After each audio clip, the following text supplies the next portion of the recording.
मैं दीपक कुमार स्वागत करता हूं आपको अपने यूट्यूब चैनल यूनिवर्स क्लासेज में। तो आज का यह video Bihar DElEd and BEd entrance exam 2024 के लिए उपयोगी होगा। आज मॉडल सेट तीसरा है। आज मॉडल सेट क्या है? तीसरा है। तीसरा मॉडल सेट है। तीसरा मॉडल सेट में आपको साइंस के सिलेक्टेड क्वेश्चन करवाए जाएंगे, जैसा कि इससे पहले 2 सेट और हो चुका है और इस चैनल पर प्रीवियस ईयर भी डीएलएड का कराया जा चुका है। ठीक है, तो आप लोग प्लेलिस्ट में जाके उस वीडियो को देख सकते हैं। तो चलिए आज की वीडियो को शुरुआत करते हैं। तो प्रश्न है कि घर्षण बल हमेशा लागू बल का क्या होता है? तो घर्षण बल देखिए, जैसे किसी वस्तु है, कोई वस्तु ले लीजिए, कोई वस्तु पे अगर आप बल लगा रहे हैं, ठीक है, इस वस्तु पे अगर आप बल लगा रहे हैं इस साइड की ओर, बल लगा रहे हैं किधर साइड की ओर? इस साइड की ओर, तो जो घर्षण बल होगा वो इस साइड की ओर लगाएगा। घर्षण बल इस साइड की ओर लगाएगा। आप लगा रहे हैं इस साइड की ओर, घर्षण बल हमेशा लगता है बल के विपरीत दिशा में। कहना यही चाहते थे कि जो घर्षण बल है वो बल के विपरीत दिशा में लगता है। ठीक है, घर्षण बल बल के, जो भी आप बल लगाइएगा उसके विपरीत दिशा में लगेगा, विपरीत दिशा में। ठीक है, बल के विपरीत दिशा में। तो प्रश्न यही बोला है कि जो घर्षण बल है वो लागू बल के क्या होता है? तो ऑप्शन पढ़िए, जुड़ जाता है, विरोध करता है। तो जी, विरोध करता है और विपरीत दिशा में विरोध करता है। ठीक है, घर्षण बल के विपरीत दिशा में लगता है और जब इस साइड में बल लग रहा है और घर्षण बल इस साइड में लगा तो इसका विरोध ही कर रहा है ना। ये जिसका अपोजिट है, विपरीत दिशा में, जब ये अपोजिट है तो ये विरोध कर रहा है। तो इसका आंसर क्या हो जाएगा? घर्षण बल हमेशा लागू बल का विरोध करता है और विपरीत दिशा में विरोध करता है। ठीक है, चलिए अगले प्रश्न की ओर चलते हैं। अगला प्रश्न है, वायु दाब मापने के लिए कौन सा उपकरण प्रयुक्त होता है? वायु दाब को नापने के लिए कौन सा उपकरण का उपयोग करते हैं? तो ये तो आसान सा क्वेश्चन है, बैरोमीटर। बैरोमीटर से हम लोग क्या मापते हैं? वायु दाब। बैरोमीटर से क्या नापते हैं? वायु दाब। ठीक है, और थर्मामीटर से हम लोग तापमान मापते हैं। निम्न तापमान कैसा तापमान हम लोग नापेंगे? तो निम्न तापमान नापते हैं। ठीक है, सिस्मोग्राफ से हम लोग भूकंप मापते हैं। भूकंप की तीव्रता किससे मापा जाता है? तो सिस्मोग्राफ से। आर्द्रता मापी से हम लोग आर्द्रता मापेंगे। आर्द्रता मापना। आर्द्रता जो है वो किस चीज़ से मापा जाता है? ये तो आर्द्रता मापी मतलब आर्द्रता को मापना। आर्द्रता मापी कौन है? तो आर्द्रता मापी हाइग्रोमीटर है। ठीक है, हाइग्रोमीटर से द्रव की आर्द्रता को नापा जाता है। ठीक है, आर्द्रता कहने का मतलब नमी होता है। ठीक है, कि द्रव में कितना नमी है वो किससे नापा जाएगा? तो हाइग्रोमीटर से ही संबंधित एक वर्ड आता है, हाइड्रोमीटर।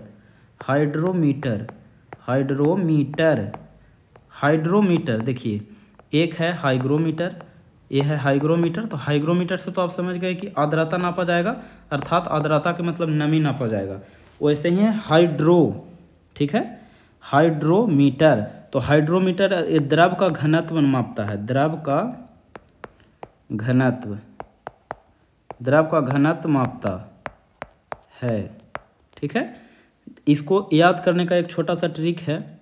अगर याद ना रहे, हाइड्रो या हाइग्रो में याद नहीं रहे, तो जैसे हाई देखिए, हाई इसमें भी कॉमन है और हाई इसमें भी कॉमन है। ठीक है, मीटर इसमें भी कॉमन है और मीटर इसमें भी कॉमन है। फर्क है तो ड्रो और ग्रो का। ठीक है, तो ड्रो यानी कि डी से लिखाएगा हाइड्रो, डी से लिखाएगा ड्रो, और डी से होता है डेंसिटी। ठीक है, डेंसिटी। तो डेंसिटी का मतलब होता है घनत्व। तो हाइड्रोमीटर क्या नापेगा? तो घनत्व मापेगा, अर्थात द्रव का घनत्व मापेगा। और ये क्या नापेगा? हाइग्रोमीटर। तो जब ये घनत्व मापा तो हाइग्रोमीटर क्या नापेगा? नमी नापेगा, अर्थात आर्द्रता मापेगा। ठीक है। तो ये प्रश्न था कि वायु दाब मापने के लिए कौन सा उपकरण का प्रयोग किया जाता है, तो बैरोमीटर से हम लोग वायु दाब मापते हैं। और प्रश्न आते हैं मापन से, जैसे मापन उपकरण से, जैसे मैनोमीटर।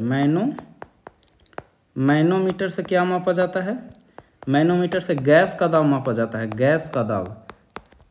वायुमंडलीय बैरोमीटर से वायुमंडलीय का दाब बैरोमीटर से, मैनोमीटर से हम लोग क्या मापेंगे, तो गैस का दाब मापते हैं, ठीक है। एनेमोमीटर एक पूछता है, एनेमोमीटर, ठीक है। एनेमोमीटर से हम लोग हवा की गति मापेंगे, हवा की गति मापते हैं, ठीक है, हवा की गति। पायरोमीटर, एक और प्रश्न आता है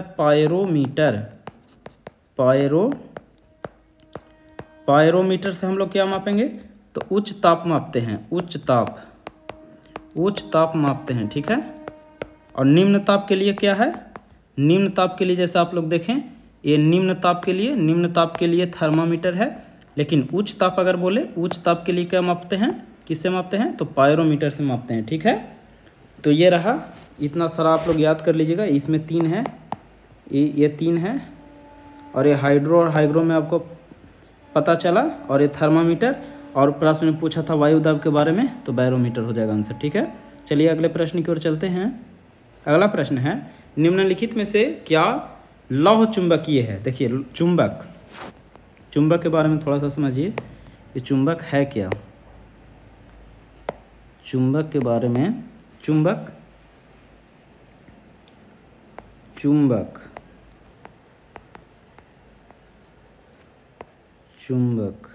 ठीक है।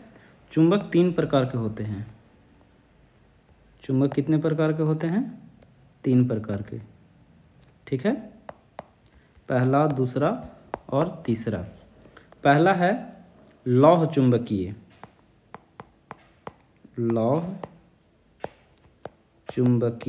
ठीक है, लौह चुंबकीय।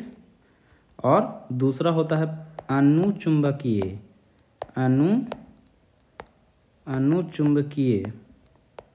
ठीक है।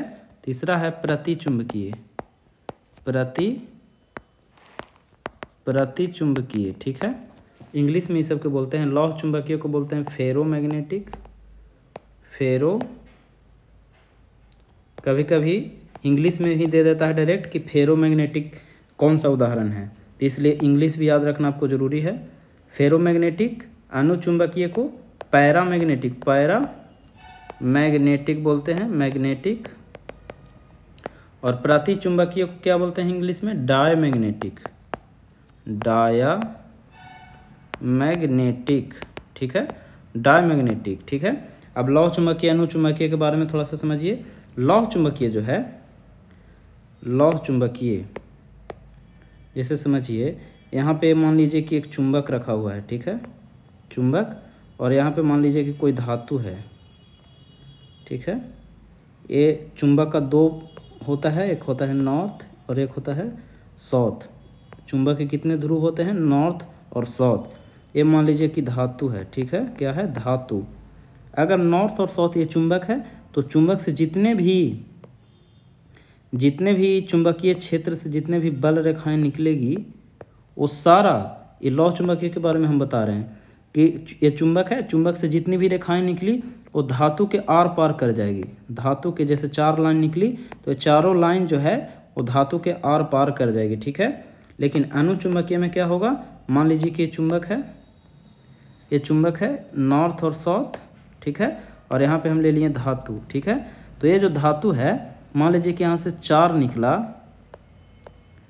किरण निकला, 4 लौह चुंबकीय बल निकला, तो इसमें से मान लीजिए कि सिर्फ एक ही निकलेगा, बाकी सब जो है वो अदर साइड से पार हो जाएगा, ठीक है। और प्रतिचुंबकीय में क्या होता है, प्रतिचुंबकीय में मान लीजिए कि नॉर्थ है, साउथ है, और ये धातु है, तो इधर से 4 निकला, तो ये एक भी धातु को पार नहीं करेगा चुंबकीय बल रेखाएं, बल्कि ये सभी एक दूसरे को पार करेगा, तो धातु से साइड से पार हो जाएगा, ठीक है। मतलब एक भी इसमें प्रतिच्छेद नहीं करेगा, इसमें सारा हो जाएगा। लौह चुंबकीय में सारा का सारा लाइन जो है वो पार हो जाएगा, अनुचुंबकीय में कुछ पार होगा, और प्रतिचुंबकीय में एक भी पार नहीं होगा, ठीक है। तो लौह चुंबकीय जो है इसका लौह चुंबकीय का एग्जाम्पल मतलब ये किस किस चीज़ से बना होता है, तो इसका एग्जाम्पल है कि ये निकेल का बना होता है, निकेल, कोबाल्ट और स्टील, इतना इम्पोर्टेंट है, निकेल, कोबाल्ट और स्टील। और प्रति चुंबकीय में जैसे आप ले सकते हैं कि तांबा ले सकते हैं, पीतल ले सकते हैं, और पीतल में ये भी पूछता है कि पीतल में क्या क्या होता है, तो तांबा और जिंक होता है, तांबा प्लस जिंक, तांबा जिंक से मिलके क्या बनता है, तो पीतल। तो प्रश्न में एक बार फिर से चलिए कि क्या पूछ रहा है। प्रश्न में पूछ रहा है कि निम्नलिखित में से क्या लौह चुंबकीय है, लौह चुंबकीय, तो लौह चुंबकीय क्या बताएं, ये निकेल या कोबाल्ट या स्टील का बना होता है, तो ये निकेल आ गया, पहला ही ऑप्शन है जो निकेल है, तो ये निकेल का बना होता है लौह चुंबकीय। एल्यूमिनियम, तांबा, पीतल, तांबा और पीतल ये सब क्या है, तो ये सब प्रति चुंबकीय है, ठीक है, ये सब क्या है, प्रति चुंबकीय, प्रति और ये भी प्रति चुंबकीय, ठीक है, ये दोनों क्या है, प्रति चुंबकीय। तो इसका ऑप्शन क्या हो जाएगा, ए, निकेल। अगला प्रश्न की ओर चलिएगा। अगला प्रश्न है कि किस तापमान पर पानी तरल एवं ठोस दोनों स्थितियों में विद्यमान हो सकते हैं। बोल रहा है कि कौन सा ऐसा तापमान है जिसमें पानी जो है वो तरल एवं ठोस दोनों रूप में विद्यमान हो सकता है। तो इसका आंसर 0 डिग्री सेल्सियस होगा। 0 डिग्री सेल्सियस पर पानी जो है वो तरल के भी रूप में रह सकती है और ठोस के भी रूप में रह सकती है, ठीक है। तो ये जो है, और 100 डिग्री पे पानी जो है वो खोल जाता है, ठीक है, और 0 डिग्री पे दोनों अवस्था में रह सकता है, तरल एंड गैस, ठीक है, तरल और गैस दोनों अवस्था में रह सकता है। अगला प्रश्न है, वॉशिंग मशीन का कार्यकारी सिद्धांत क्या है। वॉशिंग मशीन किस पे कार्य करता है, तो वॉशिंग मशीन जो है वो अपकेंद्रन पे कार्य करता है। काफ़ी इंपॉर्टेंट प्रश्न है कि वॉशिंग मशीन अपकेंद्रन बल कैसे लगेगा। जैसे मान लीजिए ये है, इसका एक केंद्र है, तो केंद्र से आप मतलब ऊपर की ओर जो बल लगता है इसी को अपकेंद्रन बोलते हैं, ठीक है। तो ये सिद्धांत किस पे कार्य करता है, अपकेंद्रन पे। वॉशिंग मशीन अपकेंद्रन पे कार्य करता है। अगला प्रश्न है, एक इसमें विपरीत परासरण, ठीक है, ओस्मोसिस, रिवर्स ओस्मोसिस जो है वो पानी को शुद्ध करता है, पानी को शुद्ध, ठीक है। विपरीत परासरण से क्या करते हैं हम लोग, पानी को शुद्धिकरण करते हैं, ठीक है। अगला प्रश्न है कि ऐसी वस्तुएं जो खुद प्रकाश उत्पन्न नहीं करती है, जो खुद प्रकाश उत्पन्न नहीं करे, जिसके पास अपना खुद का प्रकाश न हो, उस वस्तुओं को कैसा वस्तु बोलेंगे, ठीक है। तो जो खुद से प्रकाश उत्पन्न नहीं करता है उसको क्या पारदर्शी बोलेंगे, नहीं, पारभासी भी नहीं, अप्रदीप्त। अप्रदीप्त कहने का मतलब जिसके पास खुद की प्रकाश न हो, जो खुद प्रकाश उत्पन्न न करे उसको अप्रदीप्त कहेंगे, ठीक है। तो अप्रदीप्त इसका आंसर हो जाएगा। जैसे में इसका कुछ एग्जाम्पल है, जैसे चंद्रमा के पास अपना प्रकाश नहीं होता है, ठीक है। प्रदीप्त वस्तुएं में जिसके पास खुद का क्या हो, प्रकाश हो, जैसे लालटेन, जो भी आप ले सकते हैं जो खुद से, जैसे टॉर्च, ये सब क्या है, ETC, ये सब प्रदीप्त वस्तु हैं इसके पास खुद का एक प्रकाश होता है, ठीक है। पारभासी और पारदर्शी उसे बोलेंगे जिससे आर पार हो जाए, जिससे प्रकाश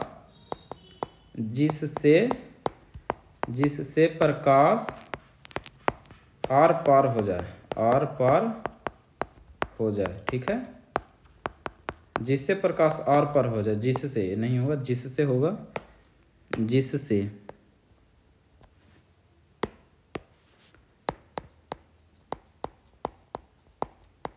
जिससे प्रकाश आर पार हो जाए। जैसे पारदर्शी वस्तुएं में आप क्या लीजिएगा, जैसे पानी से आप आर पार कर सकते हैं, हवा, यही सब क्या है, ETC ले लीजिए इत्यादि में, जिससे प्रकाश आसानी से पार हो जाए उसको क्या बोलेंगे, पारदर्शी। पारभासी, जिससे थोड़ा थोड़ा प्रकाश पार हो, जैसे इसका एग्जाम्पल समझिए, जैसे तेल लगा हुआ कागज, इसका बेस्ट एग्जाम्पल होता है। तेल लगा हुआ कागज में प्रकाश जैसे आप इधर से दीजिएगा तो कुछ प्रकाश को आने देता है, कुछ प्रकाश को नहीं आने देता है, मतलब थोड़ा थोड़ा कुछ कुछ आएगा, कुछ कुछ प्रकाश आर पार नहीं होगा, इसीलिए इसको क्या बोलते हैं, पारभासी वस्तुएं। ठीक है, और इसका आंसर क्या हो जाएगा, जो खुद का प्रकाश उत्पन्न नहीं करती है, तो ऑप्शन नंबर सी आंसर हो जाएगा, अप्रदीप्त वस्तुएं। चलिए अगले प्रश्न की ओर चलते हैं। अगला प्रश्न है, गुरुत्वाकर्षण बल के कारण क्या होता है। तो गुरुत्वाकर्षण पढ़िए, हम पृथ्वी की ओर आकर्षित होते हैं। जी, हम पृथ्वी की ओर आकर्षित जितने भी चीज होते हैं वो किसके कारण होता है, तो गुरुत्वाकर्षण बल के कारण होता है। तो ये भी ऑप्शन सही हो जाएगा। ज्वार भाटा होता है जी, ज्वार भाटा जो है, जैसे आप देखिए ज्वार किसे कहेंगे, भाटा किसे कहते हैं। तो ज्वार, जैसे ज्वार को आप ऐसे समझिए कि ज्वार जो है, ज्वार जैसे समुद्र का पानी अगर नदी की ओर जाता है ना, मतलब समुद्र से नदी की ओर जो पानी जाएगा उसको ज्वार कहेंगे। और जब नदी से समुद्र की ओर पानी आने लगे तो उसको क्या बोलते हैं, भाटा। इसी को बोलते हैं ज्वार भाटा। ठीक है, तो ज्वार भाटा ये भी किससे होता है, तो गुरुत्वाकर्षण बल के कारण। पृथ्वी सूर्य के चारों ओर घूमती है, जी बिल्कुल, ये भी गुरुत्वाकर्षण बल के कारण, अर्थात इसका आंसर क्या हो जाएगा, डी, उपयुक्त में से सभी। ठीक है, डी आंसर हो जाएगा। ठीक है, तो चलिए अगले प्रश्न की ओर चलते हैं। गुरुत्वाकर्षण बल का आपसे फॉर्मूला भी पूछ सकता है, तो इसलिए गुरुत्वाकर्षण बल का जो समीकरण होता है, फॉर्मूला, यानी F बराबर Gm1m2/r²। ठीक है, Gm1m2/r²। गुरुत्वाकर्षण बल का फॉर्मूला होता है Gm1m2/r²। और जो है छोटा जी का मान, छोटा जी का मान कहाँ कहाँ क्या होता है, जैसे देखिए छोटा जी का मान जो है वो पृथ्वी का जो केंद्र होता है, पृथ्वी के केंद्र पर 0 होता है। ठीक है, और ध्रुव पर, पृथ्वी के ध्रुव कहने का मतलब पोल पर क्या होता है, महत्तम। और पृथ्वी के विषुवत रेखा, विषुवत या भूमध्य भी लिख सकता है, इसको इंग्लिश में बोलते हैं इक्वेटर पे क्या होता है, न्यूनतम। सबसे कम मान होता है जी का मान कहाँ पे, तो विषुवत रेखा पर। सबसे ज़्यादा महत्तम होता है ध्रुव पर, और केंद्र पर क्या होता है, तो 0 होता है। ठीक है, अच्छा हाँ, एक ये भी प्रश्न आता है कि जी का मान 0 एक जगह और होता है, जैसे पृथ्वी के केंद्र पर तो होता ही है, और जी बराबर 0, अर्थात जी का मान 0 कहाँ होगा, जब विषुवत रेखा पर घूर्णन 17 गुना से अधिक हो जाएगा, तब 17 गुना से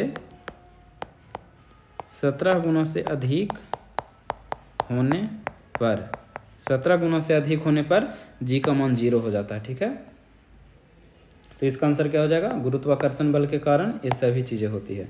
अगला प्रश्न की ओर चलिए। अगला प्रश्न है, कौन सा उपकरण पानी की गहराई को निर्धारित करने के लिए ध्वनि तरंगों का उपयोग करते हैं। तो कौन सा उपकरण के बारे में पूछा है कि जो गहराई को निर्धारण करने के लिए, किसका, गहराई को निर्धारण करने के लिए कौन सा ध्वनि तरंग का उपयोग करते हैं, तो फैदोमीटर। देखिए फैदोमीटर होना चाहिए, फैथोमीटर लिखा गया यहाँ पे, फैदोमीटर। ठीक है, फैदोमीटर से हम लोग समुद्र की गहराई नापते हैं, तो यही गहराई के लिए बोला है, तो फैदोमीटर यहाँ पे आंसर हो जाएगा क्या, फैदोमीटर। देखिए यूडियोमीटर से हम लोग क्या मापेंगे, यूडियोमीटर से हम लोग गैस का आयतन मापते हैं, गैस का आयतन किससे मापा जाता है, तो यूडियोमीटर से। एक होता है यूडोमीटर। ठीक है, यूडोमीटर से वर्षा की मात्रा मापा जाता है, वर्षा की मात्रा। ठीक है, देखिए ये यूडोमीटर और यूडियोमीटर में अंतर है, ये यूडियोमीटर है और ये सिर्फ यूडोमीटर है। तो यूडोमीटर से वर्षा की मात्रा मापा जाता है और यूडोमीटर से गैस का आयतन। इसका आंसर फैदोमीटर हो जाएगा। फैदोमीटर से हम लोग समुद्र की गहराई मापते हैं। ठीक है, बैरोमीटर से हम लोग वायुमंडलीय दाब मापते हैं, और परिदर्शी जिसका आर पार हो जाए। ठीक है, प्रकाश। तो 39 का पूरा हो गया। चलिए अगले प्रश्न की ओर चलते हैं। अगला प्रश्न है कि प्रेशर कुकर में खाना जल्दी पक जाता है क्योंकि ऑप्शन पढ़िए, प्रेशर कुकर में खाना क्यों जल्दी पक जाता है? उच्च दाब के कारण पानी निम्न तापमान पर उबलने लगता है। नहीं, निम्न ताप पर कभी नहीं उबलता है, निम्न ताप पर कभी नहीं उबलता है। उच्च दाब के कारण, उच्च दाब तो जरूर होगा, उच्च दाब के कारण पानी उच्च तापमान पर उबलने, जी यही आंसर होगा। उच्च दाब के कारण पानी उच्च तापमान पर उबलने लगता है, ठीक है। ये निम्न तापमान नहीं होगा, उच्च तापमान पे, उच्च तापमान हो जाता है इसलिए पानी उबलने लगता है, तापमान पर उबलने लगता है उच्च दाब के कारण। तो प्रेशर कुकर में खाना इसीलिए बनता है। Option number b answer. अगला प्रश्न की ओर चलिए। यांत्रिक ऊर्जा, गतिज ऊर्जा और मतलब किसका संयोजन है? देखिए, यांत्रिक ऊर्जा और गतिज ऊर्जा, ठीक है। यांत्रिक ऊर्जा हम लोग, यांत्रिक ऊर्जा बराबर होता क्या है? यांत्रिक ऊर्जा बराबर होता है क्या? तो गतिज ऊर्जा, गतिज ऊर्जा प्लस क्या होगा? गतिज ऊर्जा और स्थितिज ऊर्जा, स्थितिज ऊर्जा, ठीक है। गतिज ऊर्जा को हम लोग काइनेटिक एनर्जी बोलते हैं, काइनेटिक एनर्जी, जिसको हम लोग के ई से डिनोट करते हैं, के से काइनेटिक, ई से एनर्जी। स्थितिज ऊर्जा को हम लोग क्या बोलते हैं? पोटेंशियल एनर्जी, पोटेंशियल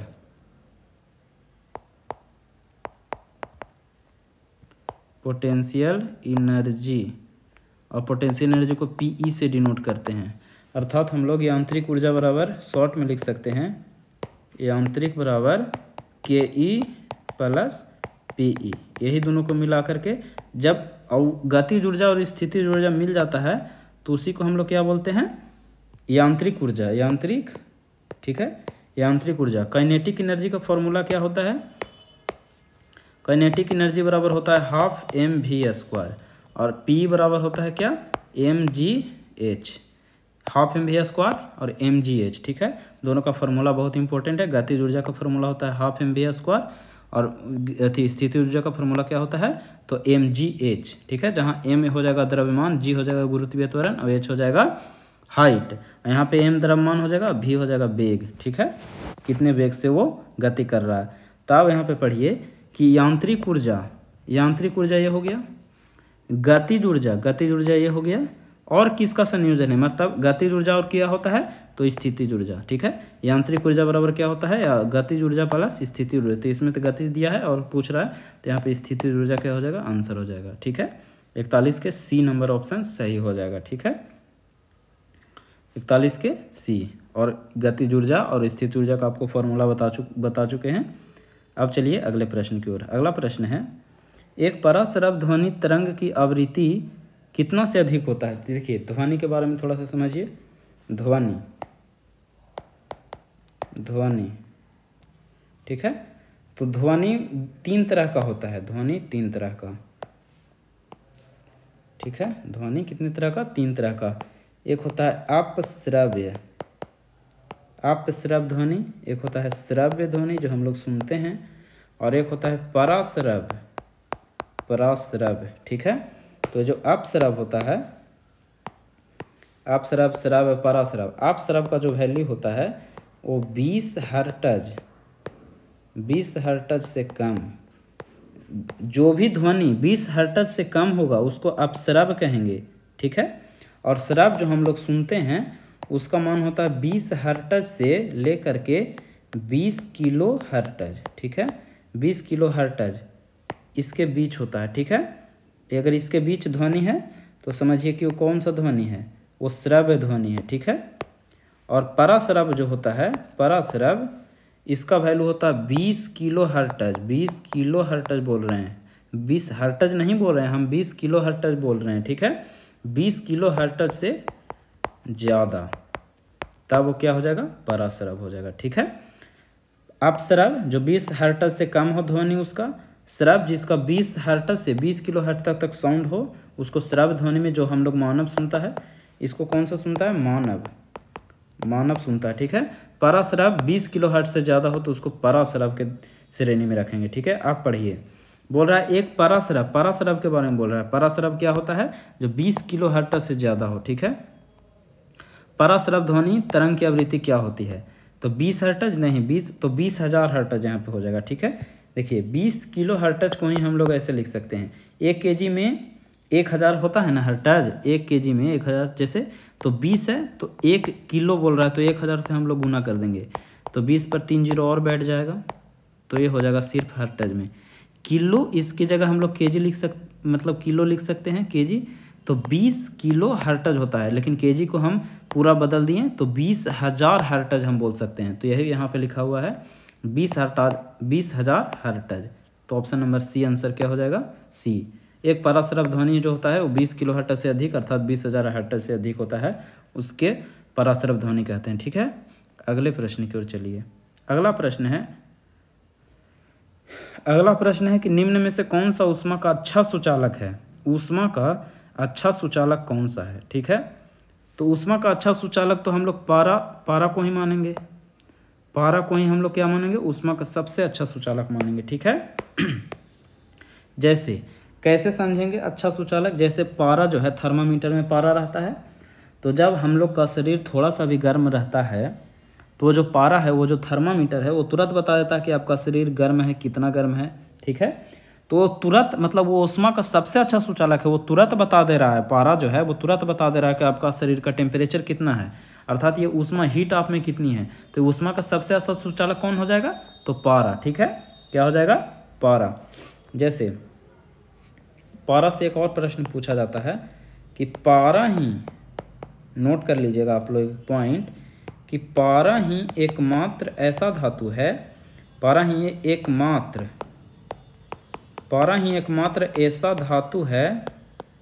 ऐसा धातु है जो कमरे के ताप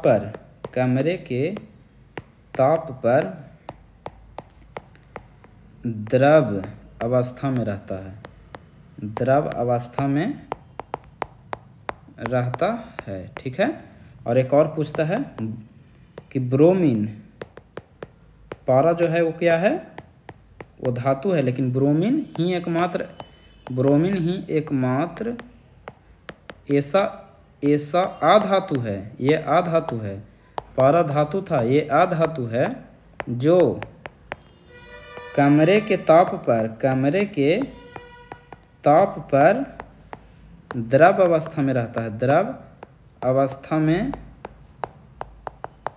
रहता है। ठीक है, द्रव अवस्था में रहता है। द्रव अवस्था में कमरे के ताप पर कहने का मतलब ये हुआ कि जब हम पारा जो है वो थर्मामीटर में रहता है, तो हम लोग कहीं भी रूम में भी रखे रहते हैं तो द्रव की अवस्था में रहता है। यही बोला जा रहा है कि पारा ही एकमात्र ऐसा ही धातु है, पारा क्या है, पारा ही एकमात्र ऐसा धातु है जो कमरे के ताप पर द्रव अवस्था में रहता है। ठीक है, और कोई भी धातु जो नहीं है, ऐसा कोई भी धातु नहीं है जो कमरे के तापमान पर आप उसको द्रव अवस्था में रख सकते हैं, लेकिन पारा एकमात्र, ये अपवाद है। ठीक है, इसको याद कर लीजिएगा।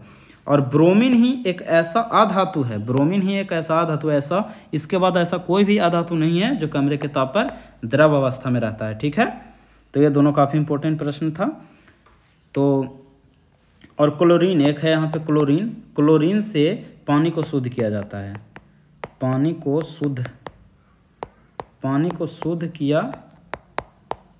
शुद्ध किया जाता है। ठीक है, तो 40 का आंसर क्या हो जाएगा, पारा, ऑप्शन नंबर सी। चलिए अगले प्रश्न की ओर चलते हैं। अगला प्रश्न है, पहाड़ी पर चढ़ता एक व्यक्ति, कोई व्यक्ति है वो पहाड़ी पर चढ़ रहा है। ठीक है, एक व्यक्ति आगे की ओर झुक जाता है, क्यों। कोई अगर व्यक्ति, आप देखिएगा, आप खुद कभी पहाड़ी पे चढ़े होंगे तो पहाड़ी पे चढ़ते वक्त आदमी जो है वो आगे की ओर झुक जाता है, और ऐसा वो क्यों करता है, तो पढ़िए ऑप्शन। तेज चल सके, नहीं, तेज चलने के लिए वो बिल्कुल नहीं झुकता है। फिसलने की संभावना कम हो सके, शक्ति संरक्षण हेतु, और अस्थायित्व करने का मतलब बैलेंस के लिए हम लोग बैलेंस के लिए आगे की ओर झुकते हैं, क्योंकि हमारा बैलेंस बना रहे, हम गिरे नहीं। ठीक है, तो अस्थायित्व का मतलब बैलेंस हुआ, तो इस प्रकार के क्वेश्चन का आंसर क्या हो जाएगा, डी, 44 का डी। अस्थायित्व बढ़ाने के लिए अर्थात बैलेंस को बढ़ाने के लिए हम लोग पहाड़ी पे जब चढ़ते हैं तो आगे की ओर झुक जाते हैं। ठीक है, अगले प्रश्न की ओर चलिए। अगला प्रश्न है, कौन सा उपकरण विद्युत प्रतिरोध को मापता है। विद्युत प्रतिरोध, देखिए विद्युत प्रतिरोध को कौन मापेगा, एमीटर तो नहीं होता, ये तो विद्युत धारा मापता है, विद्युत धारा मापता है। ठीक है, पोटेंशियोमीटर भी नहीं, ओम मीटर। ओम मीटर जो है वो विद्युत प्रतिरोध को मापता है, ठीक है, ठीक है। और ये जो पोटेंशियोमीटर और वोल्टामीटर है, ये दोनों, ये थोड़ा ध्यान दीजिएगा इस प्रश्न पे कि पोटेंशियोमीटर और वोल्टामीटर, ये वोल्ट मीटर नहीं है, ये वोल्टामीटर है, ये दोनों वोल्टेज मापता है, वोल्टेज मापता है। ये दोनों, ये बहुत इंपॉर्टेंट प्रश्न है कि पोटेंशियोमीटर और वोल्टामीटर क्या नापता है, तो वो वोल्टेज मापता है, ठीक है। ऑप्शन में ये दोनों दे देगा तो आदमी वोल्ट मीटर मार के निकल जाता है, लेकिन नहीं, पोटेंशियोमीटर भी होगा, अर्थात ये दोनों आंसर होगा। पोटेंशियोमीटर और वोल्टामीटर दोनों जो है वो वोल्टेज को मापता है, और ये मीटर से विद्युत धारा मापते हैं, ओम मीटर जो है वो विद्युत धारा को मापता है, ठीक है। अब अगले प्रश्न की ओर चलिए। अगला प्रश्न है कि संचार में प्रयुक्त फाइबर ऑप्टिकल फाइबर के बारे में बात करें, वो किस सिद्धांत पर कार्य करता है, तो ये प्रकाश के पूर्ण आंतरिक परावर्तन पर कार्य करता है, जो ऑप्शन नंबर कहाँ है, डी में है, डी में, ठीक है, डी में, प्रकाश के पूर्ण आंतरिक परावर्तन। ऑप्टिकल फाइबर ही क्या है, ऑप्टिकल फाइबर की मदद से ही आज जो है वो डिजिटल इंडिया हो पाया है, अर्थात डिजिटल हो चुका है पूरा विश्व, क्योंकि ऑप्टिकल फाइबर से किसी भी प्रकार का कोई भी जो है वह स्पीड में क्षय नहीं होता, ऊर्जा का क्षय बिल्कुल भी नहीं होता है। जैसे आप इस एक तरह से ऐसे समझिए इसको कि मान लीजिए कि इधर से जैसे कोई भी कंपनी 100 MB, जैसे 5G, हम लोग 5G नेटवर्क का भी उपयोग कर रहे हैं, हाई स्पीड जो भी बोल सकते हैं आप कि हाई स्पीड का अनुभव हम लोग ले पा रहे हैं, तो किसके वजह से ले पा रहे हैं, तो ऑप्टिकल फाइबर की वजह से ले पा रहे हैं, ठीक है। 100 Mbps के स्पीड से अगर आप किसी के केबल में लाते हैं तो बिल्कुल ऑप्टिकल फाइबर की मदद से उतना ही जो है श्रोता तक पहुंचाता है। 100 Mbps मतलब एक भी MB का क्षय नहीं हुआ, जिसे जितना आया उतना ही आदमी को मिल रहा है, 100 Mbps। इसीलिए हम लोग आजकल जो है हाई स्पीड डेटा का उपयोग कर पा रहे हैं, हाई स्पीड 5G, अब 6G भी आएगा। तो ये जितना चीज़ है वो किसके कारण हो रहा है, तो ऑप्टिकल फाइबर की वजह से हो रहा है। और ये जैसे देखिए 100 MB आया और पूरा का पूरा रिफ्लेक्ट हो गया, पूरा का पूरा आंतरिक परावर्तन हो गया, 100 आया 100 निकल गया, इसलिए इसको पूर्ण आंतरिक परावर्तन के लिए इसी पे कार्य करता है। मतलब ये 100 आया 100 के 100 मतलब पूरा का पूरा परावर्तन हो गया, इसलिए इसको आंसर क्या होगा, ऑप्टिकल फाइबर किस पे कार्य करता है, तो प्रकाश के पूर्ण आंतरिक परावर्तन पे। अगला प्रश्न की ओर चलते हैं। अगला प्रश्न है कि ऊनी कपड़े सूती वस्त्रों की अपेक्षा गर्म होती है, क्योंकि ऊनी कपड़ा सूती वस्त्र की अपेक्षा गर्म होता है, क्योंकि ताप के अच्छे शोषक होते हैं, ताप के अच्छे वितरक होते हैं, नहीं, सूती वस्त्रों से भारी होता है, ये आंसर नहीं हो सकता है। ताप के अच्छे रोधक होते हैं, ठीक है, ये टेम्परेचर के अच्छे रोधक होते हैं, इसीलिए ऊनी कपड़ा में ज़्यादा गर्मी लगता है सूती वस्त्र की अपेक्षा, ठीक है, क्योंकि ये टेम्परेचर को रोके रखा, ऊनी कपड़ा है जो टेम्परेचर को रोक देता है, किसके मुताबिक, सूती वस्त्र के मुताबिक, ठीक है, ये रोक देता है और ये थोड़ा सा कम रोकता है, ऊनी कपड़ा के मुताबिक सूती कपड़ा कम रोकता है, इसलिए ताप जो है वो अच्छे रोधक होते हैं, इसलिए हम लोग को गर्मी लगता है ऊनी कपड़ा से सूती कपड़ा की अपेक्षा, ठीक है। अगला प्रश्न की ओर चलिए। फोटोन किसकी मूलभूत यूनिट है, फोटोन किसकी मूलभूत यूनिट है, तो ये प्रकाश ऑप्शन नंबर ए में ही है, तो ये प्रकाश की मूलभूत यूनिट कौन है, तो फोटोन, ठीक है। फोटोन के बारे में थोड़ा सा समझिए कि फोटोन को ही हम लोग प्रकाश पुंज भी बोल सकते हैं, फोटोन या प्रकाश पुंज दोनों एक ही नाम हो सकता है, मतलब फोटोन को भी हम लोग प्रकाश पुंज बोलते हैं, ठीक है, फोटोन को ही हम लोग प्रकाश पुंज बोलते हैं। फोटोन का कोई द्रव्यमान नहीं होता है, कोई द्रव्यमान नहीं होता, फोटोन का कोई द्रव्यमान नहीं होता, ठीक है, फोटोन का कोई द्रव्यमान नहीं होता, इसलिए इसका भार भी शून्य हो जाता है, भार भी शून्य होता है, ठीक है, भार भी शून्य होता है, शून्य होगा।